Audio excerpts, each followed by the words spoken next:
What's up, internet? Check, check, check. Check, check, check. What's up, internet? Check, check, check.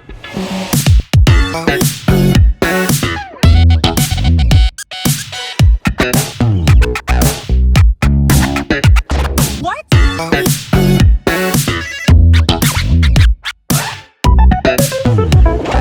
One, two, three, four.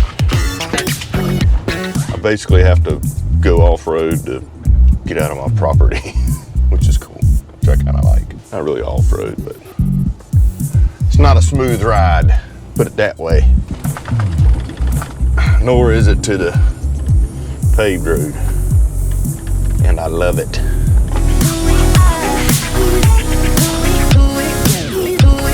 I don't know about y'all, maybe it's just the redneck in me, but there ain't nothing better than living on a dirt road, other than keeping your truck clean when you want to. There's really no sense in it. Like, you don't wash your vehicle, keep it spotless, keep the tires shined.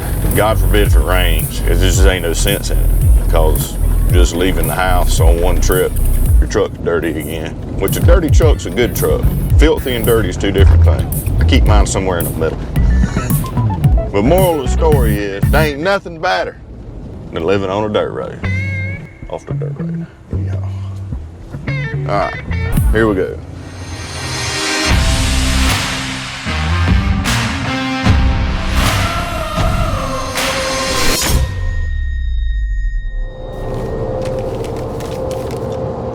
What's up, internet? Current 1776 here, riding around in Reba. My pickup truck, Reba.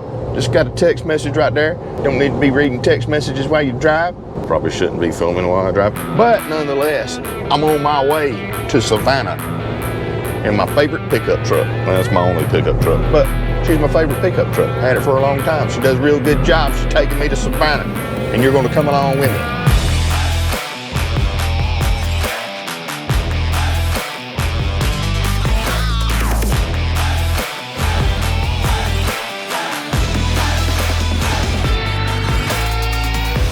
So, why are we going to Savannah?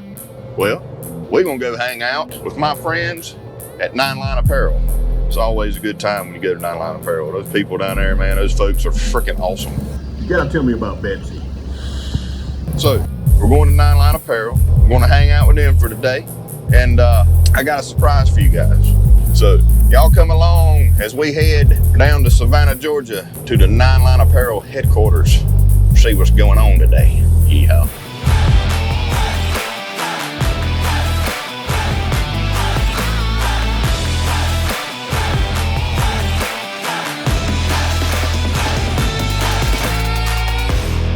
That's us right there, going to 9 Line. I know how to get there, so. But I like to look at maps. Can scope out hunting spots. Yeah. On your love all the time. Found the bottom of the bottle's always dry. Obviously don't play this audio.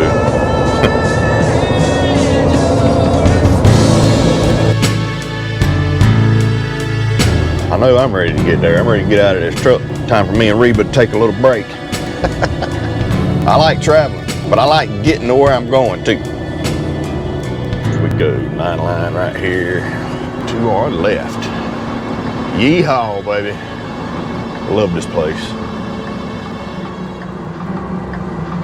Find us a spot to park in. They got reserved parking for all the veterans that want to come visit. We'll park over here, give them their space.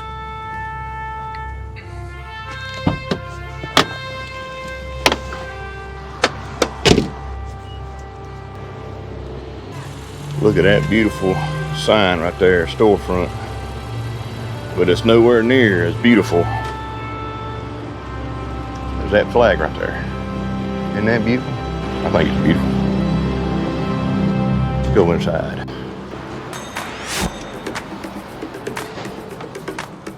Just fill you guys in on 9 Line Apparel, just in case you aren't aware of who 9 Line Apparel are. I'm sure many of you know who they are, but they're an apparel company that is veteran owned. a lot of veterans work for them. It's a really cool company. They have all sorts of apparel. I mean, everything from hats to belt buckles, right? So t-shirts, obviously, things like that, but a lot of American patriotic type clothing. The sky's the limit with those guys. And they also do a lot of work printing for other companies and design work and stuff like that for many shirts and clothes that you may see in some department stores. So really cool company, great operation. If you've never seen what an apparel company looks and feels like behind the scenes, get to take a look at that while we're here as well, among other things. Yeehaw. Good? Should be. Good. Lens clean? Had it in my hand. Are we ready? Turn the levels up for the sound. Shouldn't. I can talk louder. You want me to talk like this? Can y'all hear me? Everybody look at me like through the pit. dumbass with a beard. That's good. All right, guys. So here's the surprise. I'm at 9 Line. Got my buddy Stacy here, and he's fixing to print some Battlbox T-shirts for you guys. So we've been working on this for a while. Yep. The design team upstairs doing all kind of designs, going through the approval process, all that fun stuff. And today is the day. The first of these shirts ever, right here. He's going to show us how they do it. I may ask a stupid question here and there because I know nothing about I'll try not to give you a stupid answer. Okay. Let's do that. I'll work on that part. Yeah. So just in case some of you guys don't know what all goes into making t-shirts, I mean, it's a lot of work, and it's evolved a lot since, I'm sure, in the last 10 years, let alone. There's been some, yeah. Because I mean, I remember seeing some guys with the squeegees I and still all do that. that. I was doing that yesterday. Really? Oh yeah. All right. Well, this looks a little bit more advanced than just running a squeegee by yourself. Yeah. But yeah, so t-shirts are on the way. I'll show them to you later. Right now, he's going to make them. All right, ready? Yeah. Let's do this. Never told you the black was white. Did you still try to reach me? All right, so when we get new artwork, the art team comes up with the artwork. They develop the final art approval. We call it a mock-up, a colorway. This is what's approved by the customer. We take this colorway or mock-up and we dissect what type of complexity will be involved in printing it.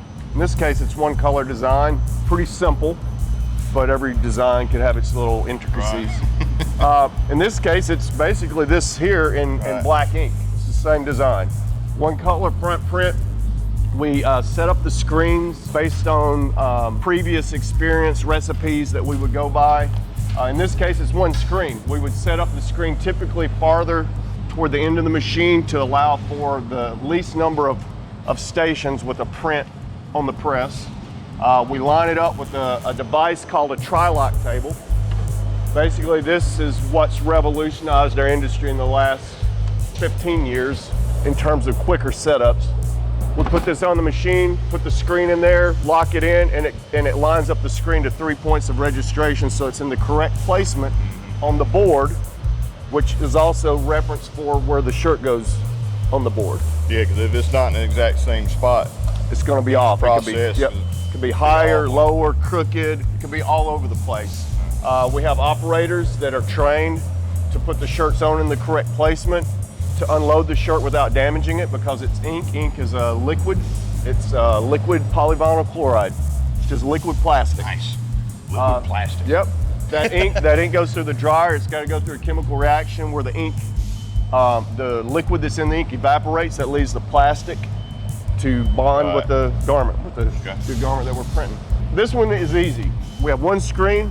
We determine where it goes, set it up, lock it in place, put a squeegee in, a flood bar in. We put ink in the screen, and we'll go over and look at the screen just to see that. Let's walk over here.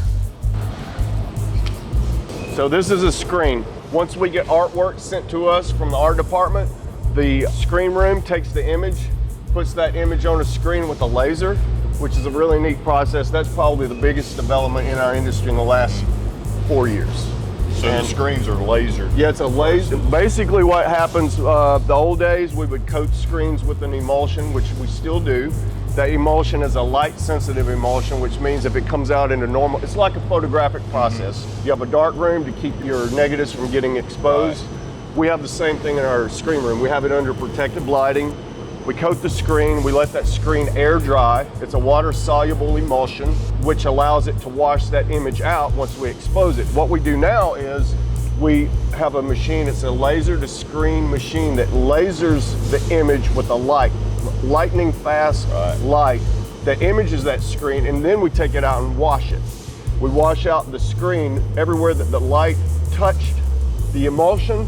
It's chemically changed to be resistant to water. So that's like your negative. Yes, exactly. I got you. So that washes out the image where there was no light contact in the screen, and it leaves this image in the screen. Whereas before there were multiple steps to get to that point. This takes out consumables, which other imaging units put a consumable on the screen to block light, and then you expose it. This takes that step out. Okay. Very neat process. And saves a crap load of time, I'm sure. Time, consumables, and the detail and resolution that we get with the laser is finer than you can actually print. It's amazing. Nice. It's amazing. Nice. Anyway, so we've set this up. We've done a test print. Once we do the test print, we send that to the art team. The art team, the sales rep, whoever's involved that needs to be in the chain to say this is good to go. Once we feel that this print is acceptable quality, we send it to them. They approve it or disapprove it. If we need to send it to a customer for a final approval, we'll do that as well. Cool. Then we get the okay. We get the team ready. We're now ready to run shirts, which they're about to do. We create a first off print, which is basically, we say this is what the print should look like the entire time. We put a sticker on the shirt. Basically, this is what we say is the quality that we want to attain the entire time we run this job on an actual garment. It's got the date, location. This is very rudimentary, but it shows that we have done our part to make sure that this print's approved and ready to go. It's signed off by the department manager, and it's ready to go. This allows the person stacking the shirts to have a point of reference, each shirt, to say, does this look the same? Yes. Does this look the same? Yes, and they do that every time for every shirt. Nice. These guys are ready to go. We can go up here and talk about this process. Okay. So, Krishan, future NFL star, he is actually loading the shirts on the boards in the predetermined placement so that every shirt is in the same spot every time. He's got a point of reference on there. All of the pallets that he's loading have a pre-marked position. He's loading the garment relative to the collar of the shirt in the same location every time. It may look easy, it may look difficult, but these guys have done this. They've been trained to do it. They're really good at loading it consistently. It is. You know, did your mom ever have you make your bed? Oh yeah. I could get where I could slap that sheet on the bed and it was even on both sides every time. I tell people all the time, I'm like, I will not load a shirt crooked. Yeah. It's just, I mean, I can feel it, you know, it's one of those things you can feel, and you can look right here, you can see like where the shirt is. Right. If it was crooked, you would see a variance here in that, in that seam of the shoulders. Yeah. It's hanging. If you load it crooked, it torques one way or the other, and you can see that variance, and you feel it when you load it. When he grabs the shirt, he's grabbing it at the bottom so that he's got a good feel for the base of the shirt, pulling it on straight.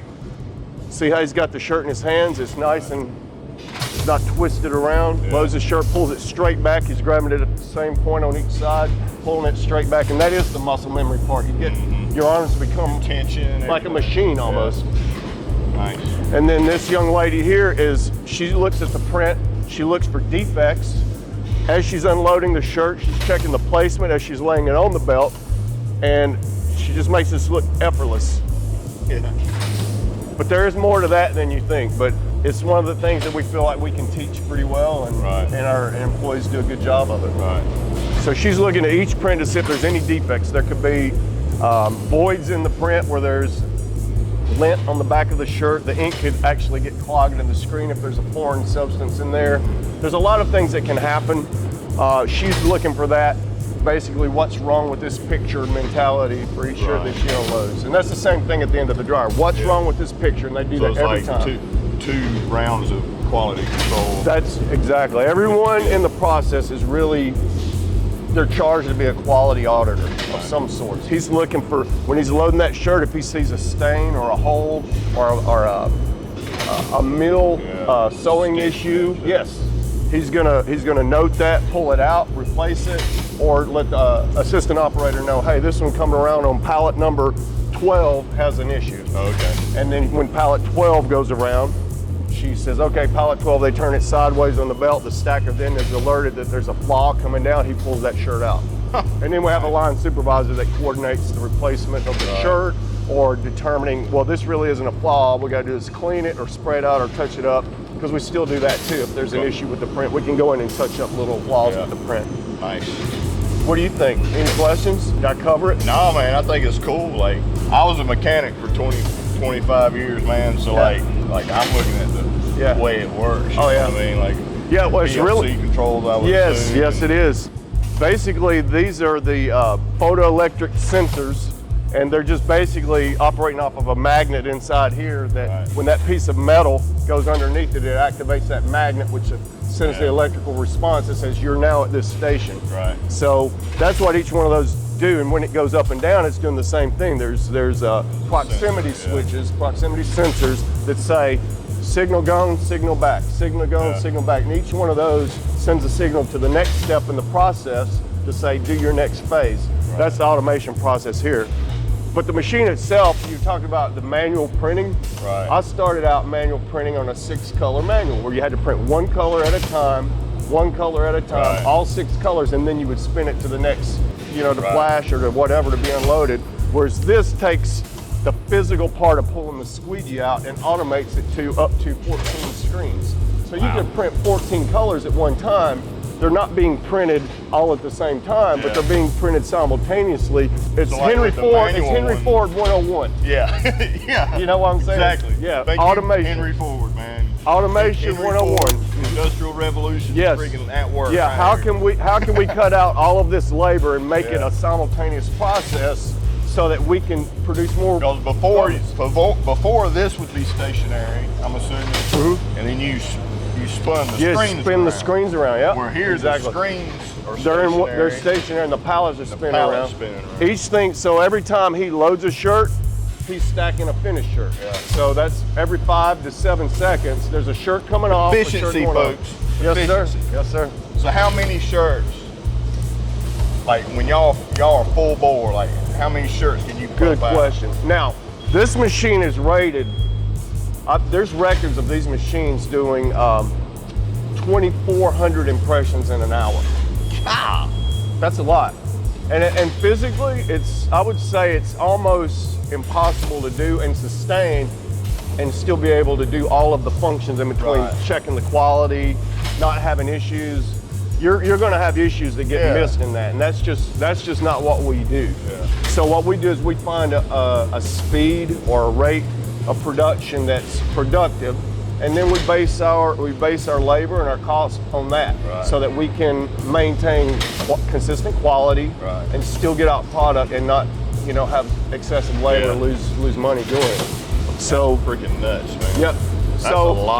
That's a lot of t-shirts. So, well, we've had, and it depends on the size of the image, because if you watch the print stroke, 1001, 1002, 1003, 1004. So there's a 4-second interval from flood to completion of print. And this print's a small print, so that's pretty fast. Right. But he also has a delay on the machine, which we don't see right now. But if you watch the delay, after that comes up, there's probably a 3 or 4 seconds of delay in there. He can run this machine a lot faster. I think he's just doing this for display so purposes. We can see what's going on. Yeah, so this machine, for him loading, he can load about 900 shirts an hour without a hiccup. All of these operators can. So 900 an hour is not an impossible number based on this equipment. And we have inferior equipment to this currently, not inferior in terms of what we can get, but in terms of what the bells and whistles are. We have less bells and whistles on some machines that printed, let's see, we got a 7,043 impression record in 8 hours. So if you do the math on that, that's, about 800 an hour average. Yeah. Is that right? Yeah, 800. Yeah. Almost 900 an hour average on one machine, which is possible. Those numbers are possible without, stress or strain on the machine or the individuals. Right. Crazy, man. Yep. So the sleeves, y'all do the sleeves free? Yeah, we'll go down and look at that. Let's go check that process out. I just noticed that was already on there. Yeah, we try to do that first because that. And those go on pretty much everything, right? So yes, that's kind sir. of like a preliminary. Yes, sir. You get a new box of shirts, you know the flag's got to go on. Yeah, and it depends. Get it Some done. customers don't want 9-line apparel. I don't understand why. Right. But I mean, but come anyway, but yeah, we offer that flag for customers that want it. People Right. that don't want it, we don't put it on there. If they just want a flag, if they want their own logo on there, we do the Right. Battlbox sleeve on your left sleeve. So Right. so we do whatever the customer wants, really. Cool. But we like having that 9-line flag on there. It's very representative. It's it's very patriotic, and it represents our company and Yeah. what we stand for. Yeah. People know it's a 9-line shirt. Yes, right out sir. of the They gate, love right? that, and a lot of people they want that. That's one Yeah. of the things they really desire on the shirt. Yeah, absolutely. So we'll go down and look at the sleeves. This machine's running a Battlbox design too. You ready? Oh, so you got, okay. Yeah, let's go ahead and start them up. This is another of our new design. So all these designs, so the last one was, the logo on the front, which obviously we've done before, but something different's going on the back of that one that you didn't see.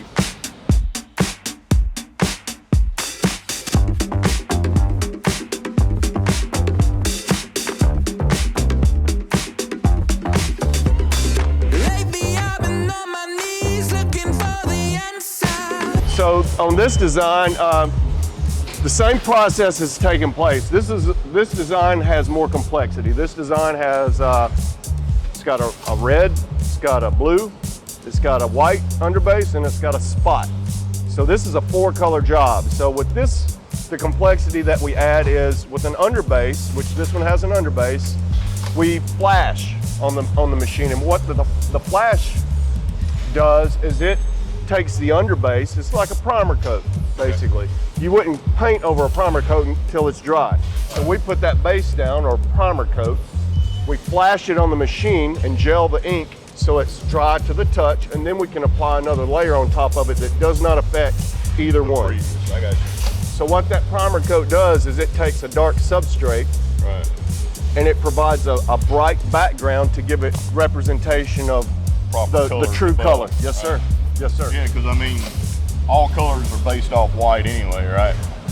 Yes, In the yeah, spectrum, yeah, right? Like if you exactly. didn't have Yep. white, Yep. you couldn't see the colors Right. of the spectrum. Yeah, it's light. It's right? got to do with light. Right. So in the absence of light, it's black, basically, Yeah. right? So if you didn't Yep. do the primer, Yeah. your So, blue Yep. might be a purplish blue. Or really dark where you red can't might see be it. Yeah, yeah. red would be kind of a brown, Yeah. dark brown color. Yep. So in this case, we do the same thing. We look at the print and determine what the complexities are. In this case, we know there's an underbase, so that one's going to be set up earlier in the print order.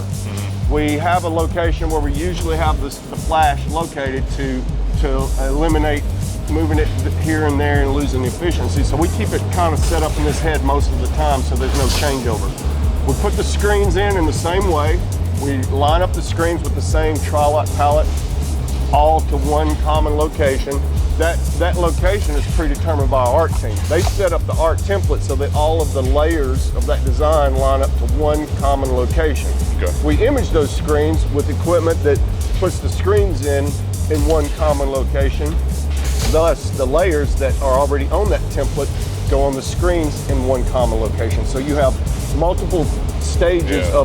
of exact registration before it gets to the machine, and then the machine's charged with putting those screens in so that each screen is in the exact Right. location. It's all indexed properly. Yes. Right. So we set this job up, we look at it and we say, we need an underbase. We have a blue, we have a red, and we have a spot white. The spot white is typically your highlight. It would be more important to put it that farther down in the order, like last Right. in general. In this case, Like your top layer. yes, sir. It's what pops in it. yeah. In this case, we typically print the blue and step on it with screens after, because once blue has any amount of underbase, that's really all it needs to remain blue. I got you. So if you print blue last, it doesn't really change it as much as if you printed the red and stepped on it. In this case, red, we want that to stay nice and bright. Red loses opacity a lot faster than the navy will. Okay. Because navy's a dark ink, so Yeah. our royal is a dark ink. So it's gonna look royal in general, but red will get a lot darker without the right underbasing as opposed to a navy. So that's why we typically go royal red flash. I got you. So what we're doing here is we've already determined that setup order and before we even put the screens in. We know how we're gonna set it up. So in this case, we have underbase, flash, we have ample space after that flash so that the pallets cool down because a hot pallet will cause your ink to gel. Yeah. So we want to have ample cool down before this screen prints, which we do. And then we print the navy, royal, red, and then we flash that color. What we're doing with this is, it's not necessary to flash, but what we like to do is control dot gain, which dot gain is where dots that are printed spread out more like a pancake. So with dot gain, yeah, a little bit. It's like a raindrop. It doesn't stay a dot on your windshield for very long. It spreads out, and that's kind of how dot gain works. That dot goes down, and then with heat, with the loss of viscosity because of the heat and the constant movement, like motor oil loses viscosity as you use it, that dot has a tendency to spread out. And then it changes the way the color looks. It looks like it's a lot more red or a lot more blue if it's gaining, and you don't want to do that. So in this case, we have dots. So we want to maintain that same quality of dot and not increase the dot gain, and we do that by flashing. We also control buildup. Buildup is a quality issue that happens where ink builds up on the back of screens from constant, back and forth. Yeah. So in that case, probably wouldn't build up on this job, but we do like to keep that under control so that it's not a possibility. So by flashing here, we kept the opacity of the red looking the same. We've controlled dot gain so that the red, when it prints, when the white steps on it, it won't gain. And then we control the possibility of buildup, which will cause an issue with the print quality. So all three of those things are controlled by using this flash. Not necessary, but when we're running jobs, we like to keep those things on. Yeah, exactly. Why not? Why wouldn't you use it? Why not? Yeah. Is flashing 280 degrees? Well, is that what it's hitting it with? That's the max. We have it maxed out so it shuts off. Okay. You don't really. A limit. Yeah, that's a limit basically. Okay. So, but what still hot as crap. Though. Yeah, it is. It is. You could cook toast really quick on that. Dude, those bulbs will actually, if you touch a piece of fabric to, it'll catch on fire. It's like a cigarette lighter. It's basically the equivalent of a cigarette lighter in terms of the intensity of the heat. Wow. So ink gels around 220-ish. I mean, it'll gel less than that, but what we try to do is we have a sensor in there, an IR sensor that's sensing the heat, the level of heat at the surface. We want it to reach 220, and you can see we're in the 220 something to 230 something range. That's an estimate, and it's relative. It's not really. It's probably a lot hotter on the actual surface of the shirt, but what will happen if that ink doesn't gel and doesn't reach that gel temperature, because it's a number, it's a scientific number, it's not a general, well, this or that. It like ice freezes at 32, it melts at 32, but ink gel, we say 220, so we want to get over that 220 threshold so that when we touch this, there's no ink that can build up on the back of that screen. So that's what that's doing. It's getting that ink to the level that it's dry enough that we can print that screen without removing any of the ink off the shirt that we've already printed. Nice. This is our spot white. Again, this is how we predetermine the setup. These operators, they're trained in the same ways, looking at quality, maintaining production. The process is trained the same way for each person. So when you see this girl unload the shirt, she's unloading it the same way that we saw the girl on the first machine. She's unloading it the same way. She's quality controlling it the same way. Everybody's using the same process, so which is really important to us to be consistent. Very cool. This one, the complexity here, Brandon, it's a little more, since there's 4 screens. So throughout the job, anything can happen. This is a machine, so there's moving parts. They are fixed, but things can move around. It's still a mechanical structure that is going to mess up at some point. Exactly. Just like you were a mechanic, you're a mechanic for 24 years, so you know things get loose, lug nuts, this, that, whatever. They don't Those build things have to nothing be like adjusted. they Yeah, you're right.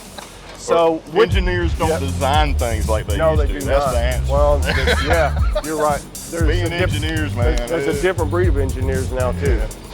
So anyway, all of that being said, they're looking at those potential scenarios the entire time. Same process in place at the end of the dryer. They have a sample that's hanging up. They're QCing that. We have line supervisors that are on the floor looking around. They're like inline auditors in a sense. So they're going and looking at the quality and doing spot checks throughout the shift, throughout the run of that job to make sure that everything's consistent. Nice. Yep. Yeah, really cool operation.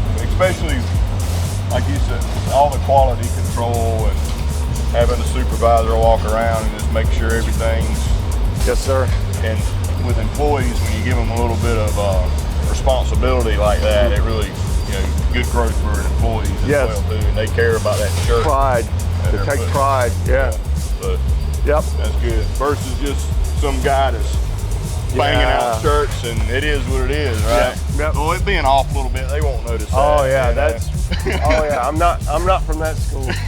Holy cow! Woo! I started breaking a sweat when you said that. That'd be perfect.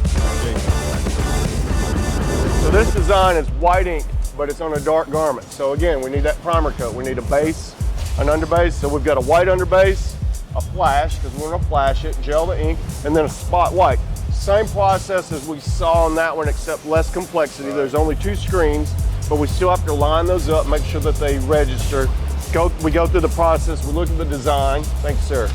So we look at the design and we determine, oh, that's you. Anyway, so it's all the stuff you can put in your beard. That's right. Find it later. I had one of those one time. Oh, there it is.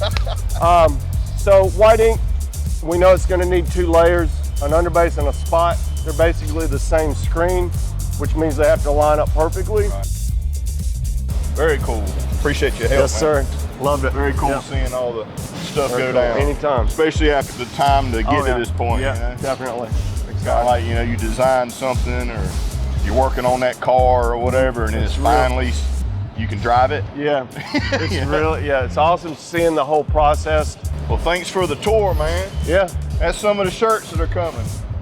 Basic Battlbox shirt, and we've got the, 3 others? There's 3, there's 3 designs on the floor. Yeah. Yep. So toward the end of the video, I'll tell you how you can get your hands on some of these shirts. All right. All right. So it's a pretty fun day at 9 Line. Got me some goodies here. Hopefully we're going to be doing a lot more stuff with these guys as far as content and things like that. They're a lot of fun. They're literally less than an hour down the road, so definitely something that we need to do more of. And it's just a lot of fun, and it's good to get out and hang out with other people and create content and all. So as far as the t-shirts are concerned, I'll have a link down below. You click that link, it'll take you to the page where you can look at the t-shirts, and they're not in stock right now. Obviously they're being printed, but you can get on the email list as soon as they're in stock. Then it'll send you a notification that, hey, these are in stock, and go to the store and you can put them in there to purchase, because I really don't think they're going to last very long. We've been getting tons of questions of, hey, when we going to get more swag, when we going to get more access to t-shirts, yada yada yada. You have t-shirts in the store. So they are right now being made in that building, and they'll be in our store at battlbox.com. Again, check the link down below. Recap of the day, really cool time we got to go through.